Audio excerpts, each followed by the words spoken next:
Los Zetas, pronounced Los Zetas, Spanish for the Zetas, is a Mexican criminal syndicate and designated terrorist organization, known as one of the most dangerous of Mexico's drug cartels. They are known for engaging in brutally violent, shock and awe tactics such as beheadings, torture, and indiscriminate murder. While primarily concerned with drug trafficking, the organization also ran profitable sex and gun rackets. Los Zetas also operated through protection rackets, assassinations, extortion, kidnappings, and other illegal activities. The organization was based in Nuevo Laredo, Tamaulipas, directly across the border from Laredo, Texas. The origins of Los Zetas date back to the late 1990s, when commandos of the Mexican Army deserted their ranks and began working as the enforcement arm of the Gulf Cartel. In February 2010, Los Zetas broke away and formed their own criminal organization, rivaling the Gulf Cartel. They were at one point Mexico's largest and most expansive drug cartel in terms of geographical presence, overtaking their rivals, the Sinaloa cartel, in physical territory. However, since the mid-late 2010s, Los Zetas has become fragmented and seen its influence diminish, with most factions absorbed by their regional opposition or eliminated. As of March 2016, Grupo Bravo, Bravo Group, Los Talibans, the Talibans, and Zetas Vieja Escuela Old School Zetas have formed an alliance with the Gulf Cartel against Cartel del Nordeste, Cartel of the Northeast. Another splinter group was formed also named Sangre Nueva Zeta, New Blood Zeta, allying themselves with the Jalisco Cartel as an armed wing. In March 2019, Texas Republican Congressman Chip Roy introduced a bill that would list the Cartel del Nordeste faction of Los Zetas, Jalisco New Generation Cartel, and Gulf Cartel as foreign terrorist organizations. United States President Donald Trump had also expressed interest in designating cartels as terrorist organizations. However, such plans were halted at the request of Mexican President Andrés Manuel López Obrador. These women use seduction to negotiate with military, law enforcement, and political personnel to help Los Zetas' goals. In the event that they are unable to obtain the desired outcome, they may kill their targets. The initial leader of this group was Ashley La Comandante Bom Naropez. She was captured in 2009 in connection to the murder of General Teo Cawan's. Women also work within the cartel as plaza bosses, administrators, mediators, and shooters. Arturo Guzman was initially tasked by Cardenas to recruit 20 men to murder his rival Rolando Lopez Salinas. Guzman and Lozcano were eventually able to convince 34 GAFE operators to leave the Mexican army and form the core of Los Zetas. The first 14 members became known as the Group of 14, Grupo de los 14, or simply the 14 Los 14, in the early 2010s. Analysts indicated that Los Zetas were the largest organized crime group in Mexico in terms of geographical presence. They are primarily based in the border region of Nuevo Laredo and Coahuila, with hundreds more throughout the country. They have placed lookouts at arrival destinations such as airports, bus stations, and main roads. In addition to conducting criminal activities along the border, they operate throughout the Gulf of Mexico, in the southern states of Tabasco, Yucatan, Quintana Roo, and Chiapas, and in the Pacific coast states of Guerrero, Oaxaca, and Michoacán, as well as in Mexico City. They are also active in several states in the United States, including Texas. The cartel also has important areas of operation in Guatemala, where their operations are reported to have begun as early as 2008. They are active in Europe, specifically in Italy within Drangheta. Early in 2012, it was reported that Los Zetas are operating in the northern Venezuela-Colombia border and have teamed up with the Colombian outfit called Los Rastrojos. Together, they control the drug trafficking routes in the Colombian La Guajira and the Venezuelan state of Zulia, Colombia as the producing country and Venezuela as the main port route toward the U.S. and Europe. Indications of the broken alliance between the Gulf Cartel and Los Zetas began in September 2009. On February 24, 2010, gunmen on board hundreds of trucks marked CED. Los Zetas was named after its first commander, Arturo Guzman, whose federal judicial police radio code was Z1, a code given to high-ranking officers. G. XXX and M3. The insignias of the cartel clashed with Zetas gunmen in the northern cities of Tamaulipas. The clash between these two groups started in Reynosa and then expanded to Nuevo Laredo and Matamoros. The war then spread out through 11 municipalities of Tamaulipas, 9 of them bordering Texas. Soon, the war reached Tamaulipas' neighboring states of Nuevo León and Veracruz. Their conflict also spread to U.S. soil, where rival cartel hitmen killed 2 Zeta members in Brownsville, Texas on October 5, 2010. Confrontations between the two groups temporarily paralyzed entire cities in broad daylight. Many of the municipalities throughout Tamaulipas were described by witnesses as war zones, with many businesses and homes burned down. In the midst of violence and panic, local authorities and media tried to minimize the situation and claimed that nothing was occurring, but the facts were impossible to cover up. For many years, there were long-fought battles between the Gulf and Sinaloa cartels that eventually led the two to reevaluate the situation and decide whether or not this combat was in either organization's best interests. The complexity and territorial advantage of Los Zetas forced the Gulf cartel to seek an alliance with the Sinaloa cartel and La Familia Michoacana. Following the conflict with the Gulf cartel, Los Zetas joined forces with the Beltran-Leyva cartel, who was simultaneously separating from the Sinaloa cartel, as well as the Juarez cartel and Tijuana cartel or Arellano Flix organization. To counteract the alliance of the Gulf cartel, Sinaloa cartel, and La Familia Michoacana cartels. Since February 2010, the major cartels have aligned in 2 factions, one formed by the Juarez cartel, Tijuana cartel, Los Zetas, and the Beltran-Leyva cartel, the other faction integrated by the Gulf cartel, Sinaloa cartel, and La Familia cartel. In a 2010 report, it was noted Surrey street gangs maintain ties with the Los Zetas cartel in California and South Carolina. A recent report from the FBI shows U.S. street gangs growing closer with Mexican cartels. The radio code for commanding federal judicial police officers in Mexico was Y, and those officers are nicknamed Yankees, while federal judicial police in charge of a city was codenamed Z, thus they were nicknamed as Zetas, the Spanish word for the letter. Within the United States, Los Zetas are using social media as a method of communication between the two countries and are also using the sites as a method of recruiting young aspiring members who, in their perception, see the actions of the cartel as glorified and are able to ask how they can join.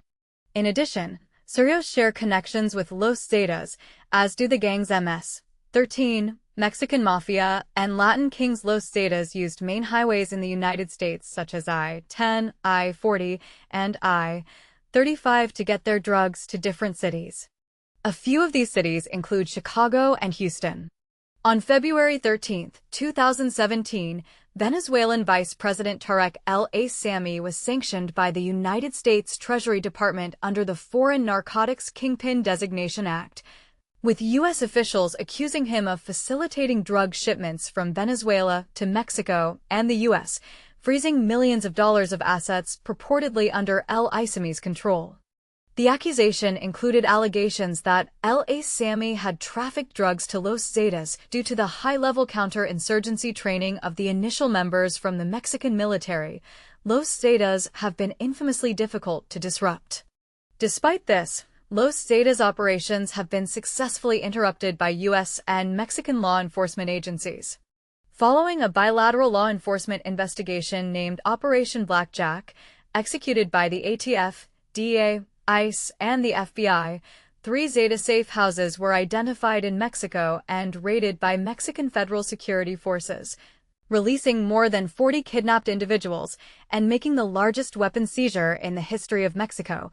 It included 540 rifles, including 288 assault rifles and several 50 caliber rifles, 287 hand grenades, 2 M72 law anti-tank weapons, 500,000 rounds of ammunition, 67 ballistic vests, 3 anti-aircraft weapons, and 14 sticks of dynamite. In October 2008, the FBI warned that a Zetas cell in Texas would engage law enforcement with a full tactical response, should law enforcement attempt to intervene in their operations. The cell leader was identified as Jamie Gonzalez Dern, the Hummer, who was later arrested on November 7, 2008, in the border city of Reynosa, Tamaulipas. After Ojael Cardenas Gilm took control of the Gulf Cartel in 1997, he found himself in a violent turf war. In February 2009, Texas Governor Rick Perry announced a program called Operation Border Star Contingency Plan to safeguard the border if the Zetas carried out their threats to attack U.S. security officers. This project included the use of tanks, airplanes, and the National Guard as a preventive measure upon the possible collapse of the Mexican state, to protect the border from a Zetas attack and receive an eventual exodus of Mexicans fleeing from the violence. In 2012, the Obama administration imposed sanctions on Los Zetas as one of 4 key transnational organized crime groups, along with the Brothers Circle from Russia, the Yamaguchi-gumi, Yakuza, from Japan, and the Camorra from Italy. Also, in 2012, the United States posted a $5 million reward for information, leading to the successful capture of Miguel Trevino Morales. Trevino Morales is known in Los Zetas as Z40 on June 12, 2012. Z40 and 2 of his brothers were arrested and indicted on charges in Texas after raids and dozens of arrests in New Mexico, Texas, and Oklahoma. There is a great lack of funding being sent to Mexico by the United States to combat Los Zetas, although they address Mexico in the media as their biggest concern. The MRETA initiative that was put in place by the Bush administration in the United States suggested that $14 billion in funds was to be sent to Mexico over a 3-year period to combat narco-trafficking from the U.S. Mexico border to Panama, but few of these funds have yet to be received in Mexico. In addition, the Obama administration made a very modest effort by way of support for the struggling country, although former drug czar Barry McCaffrey told Congress that MRETA was a drop in the bucket and that the United States cannot afford to have a narco-state as neighbor. Thus far, of the resources promised by the United States government regarding Mexico and their ongoing drug combat, little has been received, principally because Mexico's 201218 PRI government failed to honor the clause of improving and upholding human rights in the Mexican Federal Republic. To keep his organization and leadership from rival drug cartels and from the Mexican army, Cardenas sought out Dequena, a deserted army lieutenant. The operation to expose information of people who work with Los Zetas, dubbed Operation Cartel, was reportedly started as a result of an anonymous member being kidnapped during Operation Paperstorm in Veracruz, a once peaceful city. The New York Times mentioned that Los Zetas has access to sophisticated tracking software due to the fact that they have infiltrated Mexican law enforcement agencies, and that online anonymity might not be enough protection for Internet users. Los Zetas have caused terror throughout Mexico for the past 2 decades, but they also present a threat to all nations in the Western Hemisphere. As of 2017, 40% of Mexico's oil market is under the control of the Zetas. According to the U.S. Energy Information Administration, Mexico is responsible for 10% of all of United States petroleum imports and plays an even larger role in exporting to nations in South America. In the oil industry alone, the influence of Los Zetas has the potential to cause economic instability in every nation Mexico partners with, and many of these nations may not have the economy to be able to withstand this instability. The Zetas also play a role in transporting humans and drugs across borders, providing security to these operations. These drug trades are responsible for providing countries from Colombia to the United States with narcotics and other harmful substances. Mexico serves as a central location for these organizations to conduct their business and thus gets affected the most, but the effects are seen all along the trade route. In addition to the more common drugs like marijuana and cocaine, the DEA has reported Los Zetas have also provided support in the fentanyl trade. These harder drugs are shipped to the cartels through partnerships with China and other Asian countries before being distributed out across the Americas. Dequena lured more than 30 deserters from the elite Grupo Aramville de Fuerzas Especiales, GAEF, to become his personal bodyguards and later, as his mercenary wing. The constant supply of drugs to all countries in the West can be directly contributed to the Zetas and other major cartels in Mexico, and it will continue to corrupt Mexico's neighbors. The last method Los Zetas use to influence Western nations is through criminal rule in prison systems. Los Zetas members have long been known to create a system of criminal governance within prison systems through extortion and executions, and they have been the catalyst for many prison riots and outbreaks in nations outside of Mexico. Los Angeles, in particular, has seen a significant increase in Los Zetas' presence within their prison systems, and Guatemala also has a large population of convicted ex-military members with ties to the cartel in their prison systems. While these two nations have the most influence from the cartel, Los Zetas are beginning to occupy more nations in the West and recruit members through prison systems. Los Zetas pose a great humanitarian risk to the regional communities and to those in which its activities extend, including several countries in Central America and across the largest cities in the United States. Since the group has committed torture, executions, and mass murder, it is seemingly identified as a terrorist organization. Despite this, Los Zetas is characterized as an organized criminal group because it has an expansive membership, has existed over a period of time, and commits serious crimes for the purpose of financial gain. Los Zetas' original 31 members were soldiers in Mexico's most elite Special Forces unit, the Grupos Armados de Fuerzas Especiales, GAFE. Since the group's inception as a drug trafficking organization, it has recruited soldiers from the Mexican military that train cartel members and lead operations. These deserters were enticed with salaries much higher than what they were paid by the military. Some of these former GAFE members reportedly received training in commando and urban warfare from the Israeli and U.S. Special Forces. The cartel's success is attributed to their military professionalism and extreme use of violence. At the height of the Los Zetas operation, it was the largest cartel in terms of territorial control. It was able to gain and maintain its territory across Mexico because of the organization's hierarchical structure. This reflects organized crime's theoretical perspective of the bureaucracy model. Los Zetas divides its roles and responsibilities along strategic, operational, and tactical lines, which allow them to effectively combat rival cartels and engage in illicit activities. Although Los Zetas does not have control over Mexico's political institutions, it has breached Mexico's law enforcement institutions.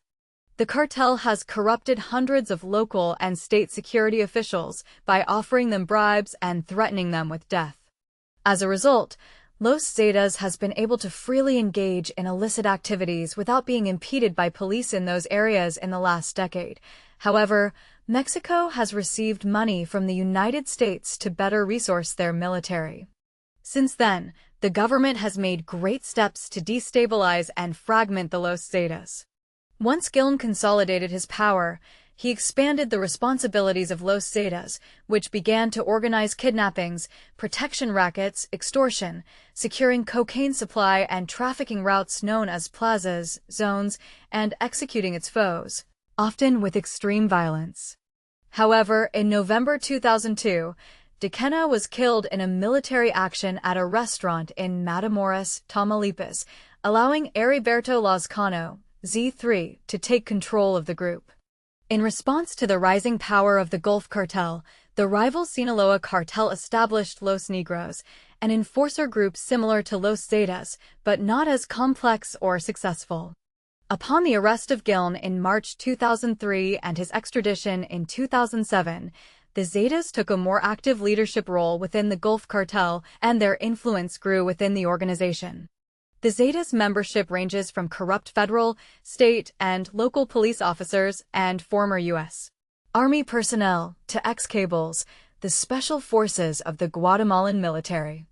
Over time, many of the Zetas' original 31 members have been killed or arrested. A number of younger men have filled the vacuum, but the group as currently extant remains far from the efficiency of their paramilitary origins. Los Zetas was partially responsible for a qualitative increase in the brutality of the violence seen during the modern Mexican drug wars. Unlike other cartels, the Zetas did not buy alliances so much as terrorize their enemies.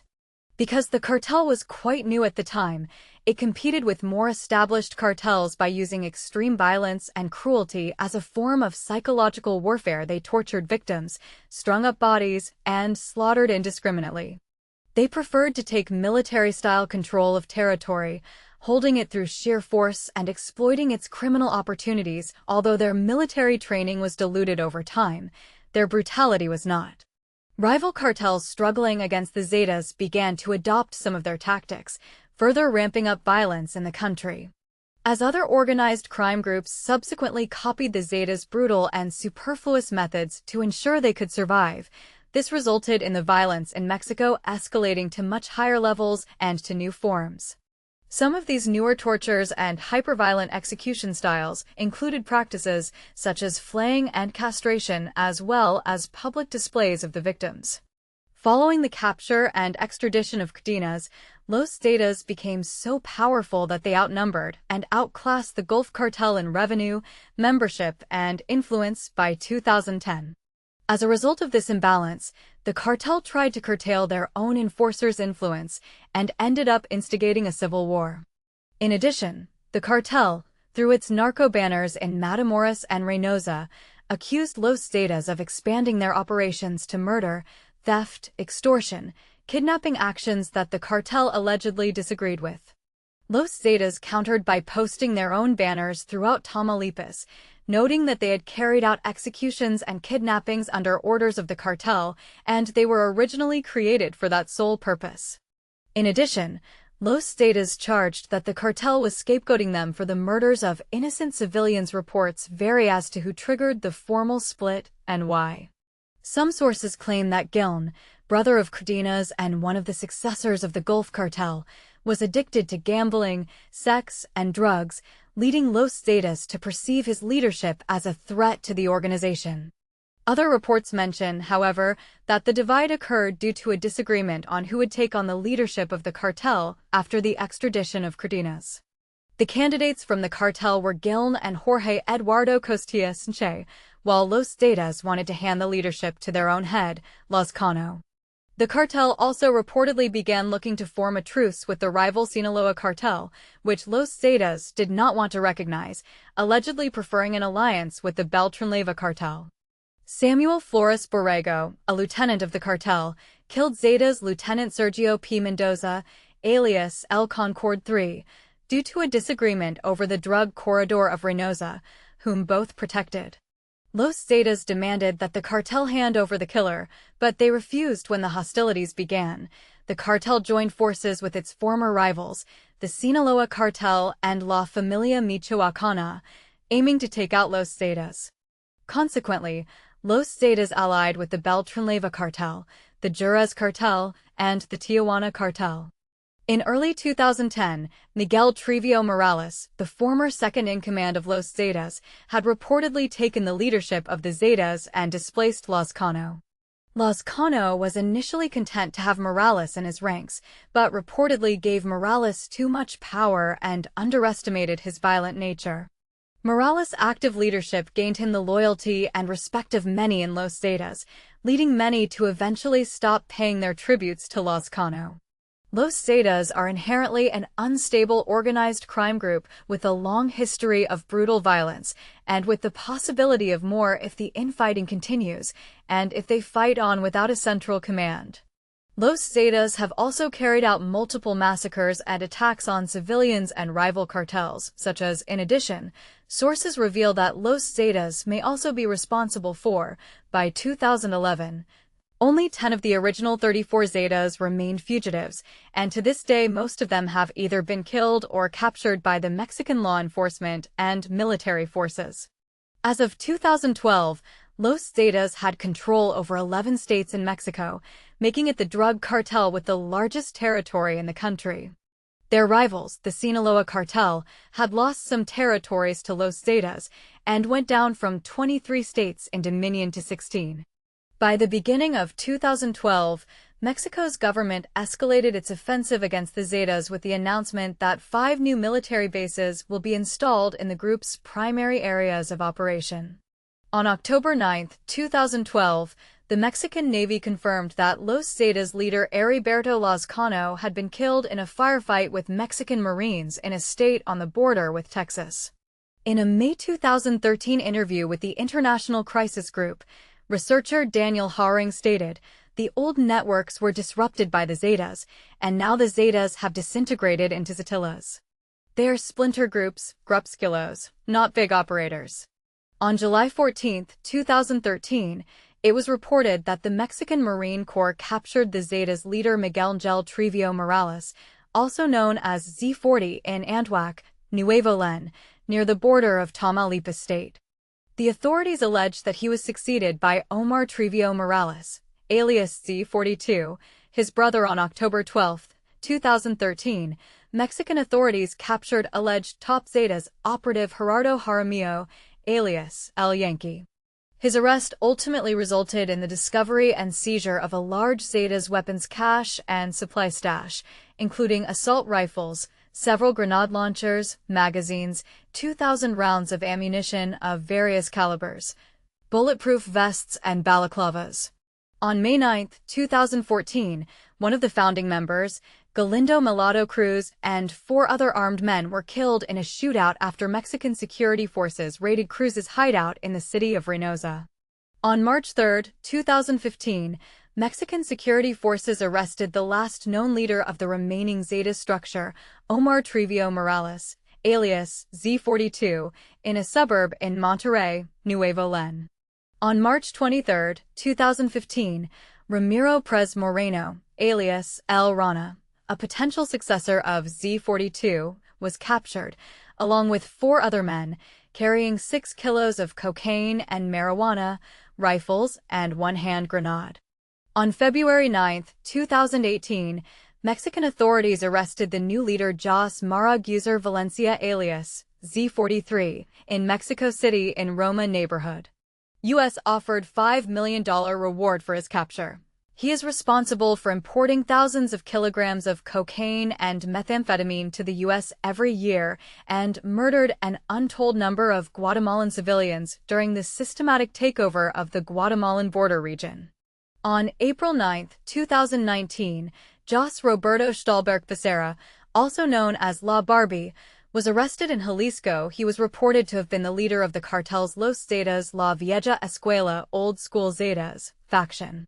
On May 26, 2019, an operative for Los Zetas in the Veracruz municipalities of Las Cuapas and Agua Dulce was arrested by the Mexican Navy. In early July 2019, Los Zetas leaders Jorge Antonio El Yorch, Gloria Palacios, the second-in-command of the Cartel del Nordeste (CDN) faction of Los Zetas, and Hugo El Ganso Sanchez Garcia, who served as head of Los Zetas in San Fernando, were detained by Mexican authorities. In January 2020, Los Zetas regional leader Jos Carmen N., also known as El Comandante Reyes, was arrested in Oaxaca. He was believed to be in charge of the gang's operations in 12 municipalities in Veracruz, including Acayucan, Minatitlan, and Coatzacoalcos, known as the state's most violent towns. The same month, Veronica Hernández Giants, the Attorney General of Veracruz, admitted that her cousin Guadalupe La Jefa Hernández Hervis was in fact chief of operations for Los Zetas and also a close association of former Los Zetas leader Hern El Comandante H. Martinez Zavaleta, who was arrested in 2017. In March 2020, senior Los Zetas operative Hugo Alejandro Salcido Cisneros, also known as El Porras or Comandante Pinpon, was killed in a gun battle with police in Nuevo Laredo. Salcido Cisneros was the leader of the Tropa del Infierno, a group of hitmen under the direction of the Cartel del Nordeste (CDN) faction of Los Zetas. Several other Tropa del Infierno gunmen was injured in the clashes as well. In May 2020, Moise Escamilla, a leader of the old school Zetas, died in prison due to COVID-19. The drug violence and political corruption that has plagued Tamaulipas, the home state of the Gulf Cartel and Los Zetas, has fueled fears of it becoming a failed state and a haven for drug traffickers and criminals. The massacre of 72 migrants and the discovery of mass graves in San Fernando, the assassination of the gubernatorial candidate Rodolfo Torrecant, the increasing violence between cartels, and the state's inability to ensure safety have led some analysts to conclude in 2011 that neither the regional nor federal government have control over the territory of Tamaulipas. Although drug-related violence had existed long before the Mexican drug war, it often happened in low-profile levels, with the government looking the other way, in exchange for bribes while drug traffickers went about their business as long as there was no violence. During the 71-year rule of the Institutional Revolutionary Party, PRI, the Mexican government would conduct customary arrests and allow cartel business to continue. After the PRI lost power to the National Action Party, PAN, in the 2000 presidential election, all the agreements between the previous government and the cartels were lost along with the Pax Mafiosa.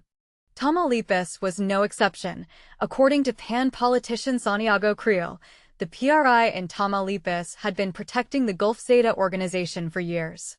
The PAN has claimed that government elections in Tamaulipas are likely to encounter an organized crime influence. In addition, there are formal charges that 3 former governors of Tamaulipas, Manuel Cavazos Lerma, 1993-1999, Toms Yarrington, 1999-2005, and Eugenio Hernandez Flores, 2005-2010, have had close ties with the Gulf Zeta organization. On January 30, 2012, the Attorney General of Mexico issued a communique ordering the governors and their families to remain in the country as they are being investigated for possible collaboration with cartels. In 2012, Yarrington was further accused of money laundering for Los Zetas and the Gulf Cartel in Tampico. Mayor Scar Prezinguanzo was arrested on November 12, 2011 due to his improper exercise of public functions and forgery of certain documents. In mid-2010, both Flores and the mayor of Reynosa, Scar Lubert Gutierrez, both members of the PRI, were criticized for claiming that there were no armed confrontations in Tamaulipas and that the widespread violence was only a rumor. Months later, Flores finally acknowledged that several parts of Tamaulipas were being overrun by organized crime violence. Gutierrez later recognized the work of the federal troops and acknowledged that his city was experiencing an escalation in violence. On March 25, 2010, 40 inmates escaped from a federal prison in the city of Matamoros. On April 5, 2010, at a prison in Reynosa, a convoy of 10 trucks packed with gunmen entered the prison grounds without resistance, broke into the cells, and liberated 13 extremely dangerous inmates. 85 inmates escaped from the same Reynosa prison 6 months later in Nuevo Laredo. On December 17, 2010, 141 inmates escaped from a federal prison. The federal government condemned the mass prison break and stated that the work by the state and municipal authorities of Tamaulipas lack effective control measures and urged them to strengthen their institutions. A confrontation inside a maximum security prison in Nuevo Laredo on July 15, 2011 left 7 inmates dead and 59 escaped. 5 on-duty guards have not been found. The governor of Tamaulipas then acknowledged his inability to secure federal prisoners and prisons.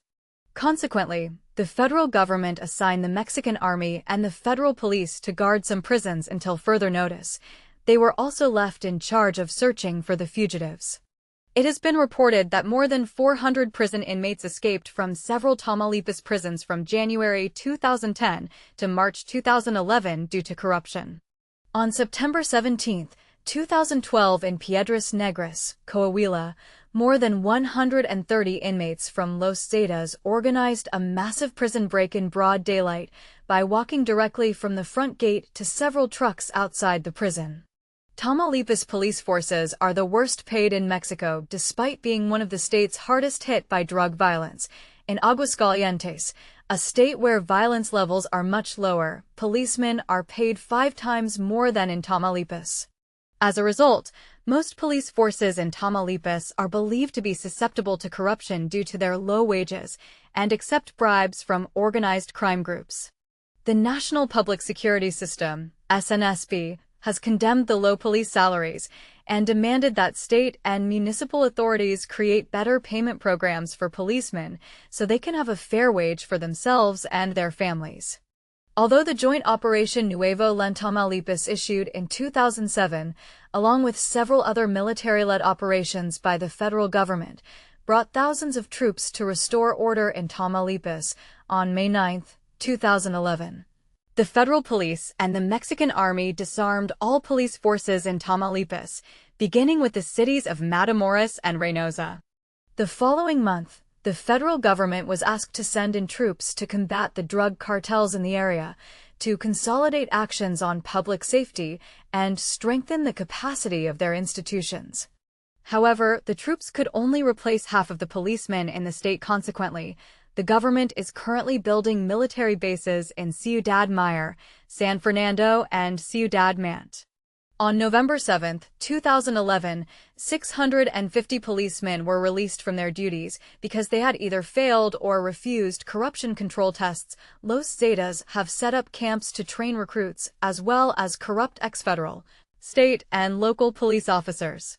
In September 2005, testimony to the Mexican Congress from the then Defense Secretary Clemente Vega indicated that the Zetas had also hired at least 30 former cables from Guatemala to train new recruits because the number of former Mexican Special Forces men in their ranks had shrunk.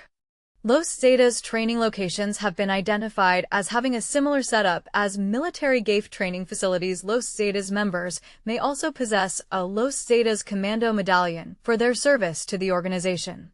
It is reported that Los Zetas also uses women within their organizational structure. There is a female unit known as the Panteras, or Panthers.